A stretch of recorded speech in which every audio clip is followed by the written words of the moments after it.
بسم اللہ الرحمن الرحیم۔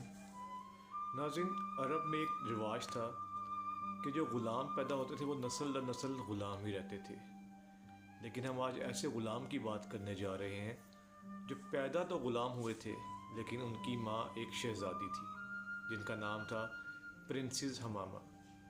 پرنسز حمامہ کون تھیں اور وہ غلام کیسے بنی اس کو جانتے ہیں، لیکن اس سے پہلے کہ وہ غلام کون تھے آپ کو ان کا نام بتاتے ہیں۔ ان کا نام تھا حضرت بلال حبشی۔ جی سرپرائز، یہ میرے لیے بھی اتنا ہی سرپرائز تھا جب اس کو میں نے پڑھا۔ بیسیکلی جب پرنسز حمامہ جو ہیں جن کی والدہ حضرت بلال کی، وہ پرنسز کیسے تھیں؟ آپ کو سب کو یاد ہوگا کہ ابراہا، یہ نام ہم سب جانتے ہیں۔ ابراہا نے جب کعبے پہ حملہ کرنا چاہا اور اپنا لشکر لے کے، ہاتھی کا لشکر لے کے، جو کہ بہت ہی خوفناک ہاتھی تھے، ان کو لے کے کعبے کا رخ کیا، جو ابابیلوں نے اس کا حال کیا وہ ہم سب بڑی اچھی طریقے سے اس کو جانتے ہیں۔ اس پہ میں ایک تفصیلی ویڈیو اس کے بعد بناؤں گا۔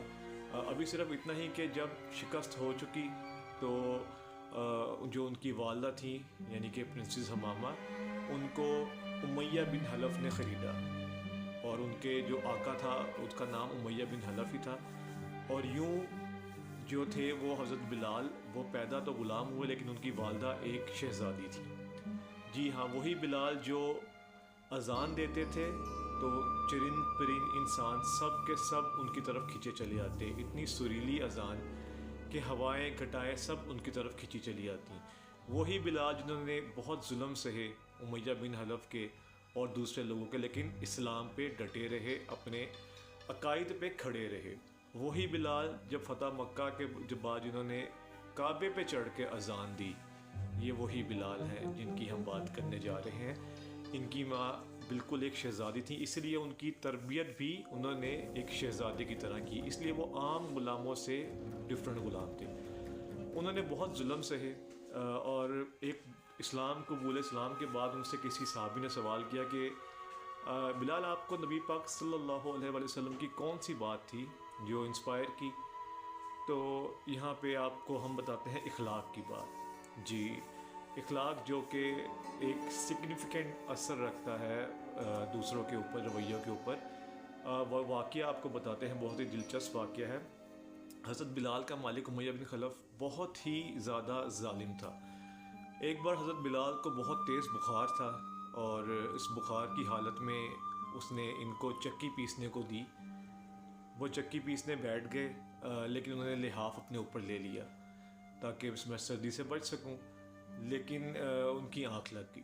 جب ان کی آنکھ لگی تو امیہ بن حلف آیا، اس نے غصے سے اس کمبل کو نکال کے پھینکا اور کہا، بلال تیری سزا ہے کہ تو اب قمیض اتار کے پوری رات چکی پیسے گا۔ حضرت بلال نے قمیض اتاری اور چکی پیسے لگے اور ساتھ ساتھ رونے لگے۔ وہاں سے نبی پاک صلی اللہ علیہ وسلم کا گزر ہوا، اور انہوں نے جب رونے کی آواز سنی تو دستک دی۔ حضرت بلال نے دروازہ کھولا تو انہوں نے پوچھا، آپ کیوں روتے ہیں؟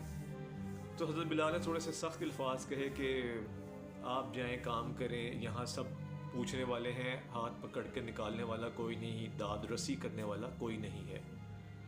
تو نبی پاک صلی اللہ علیہ وسلم واپس مڑ گئے تو بلال نے پیچھے سے فرمایا کہ دیکھا، میں نے کہا تھا نا، سب پوچھنے والے ہیں، داد رسی کرنے والا کوئی نہیں ہے۔ لیکن نبی صلی اللہ علیہ وسلم واپس مڑے۔ تھوڑی دیر بعد حضرت بلال نے دیکھا کہ وہ ایک گرم دودھ کا پیالہ لے کے تشریف لا رہے ہیں، اور بلال کو دودھ کا پیالہ پلایا، اور پھر ان سے کہا کہ آپ کمبل میں بیٹھیں۔ انہوں نے کہا کہ میں کمبل میں بیٹھوں گا تو یہ چکی کون پیسے گا؟ امیہ بن حلف بہت مت کو مجھے۔ انہوں نے کہا، آپ کی جگہ چکی کو میں پیسوں گا، اور وہ پوری رات ان کی جگہ پہ چکی پیستے رہے، حضرت بلال آرام کرتے رہے۔ اگلے دن پھر وہی ہوا، نبی پاک صلی اللہ علیہ وسلم ایک گرم دودھ کا پیالہ لے کے حاضر ہوئے، حضرت بلال کو دودھ دیا اور کہا، آپ آرام کریں، آپ کی جگہ چکی میں پیسوں گا۔ تیسرے دن بھی یہی معمول رہا، اور اس پہ حضرت بلال علیہ السلام کے پاؤں میں گر کر فرمایا کہ نہیں، جو ہم جیسے غریبوں کا مداوع کرے وہ اللہ کا سچا رسول ہی ہو سکتا ہے۔ اور اس کے بعد ان کا رجحان اسلام کی طرف بڑھا اور وہ مسلمان ہوئے، اور دنیا نے دیکھا کہ حضرت بلال جو ہیں وہ ان کو کیا کیا شرف جو ہے وہ اللہ پاک نے عطا فرمایا۔ حبشہ سے وہ ان کا جو حبشی غلام جو تھی، بیسیکلی ان کے قبیلے کا نام جو ہے وہ حبشی تھا، تو اسی لیے اس کا لقب بھی بلال حبشی بنا۔ تو یہ تھی ان کی محبت کا ایک چھوٹا سا واقعہ، اور یہ کہ ان کی تربیت کیسے ہوئی۔ نیکسٹ ایپیسوڈ میں انشاءاللہ بہت جلدی ملیں گے، تب تک اپنا خیال رکھیے گا۔ اللہ حافظ۔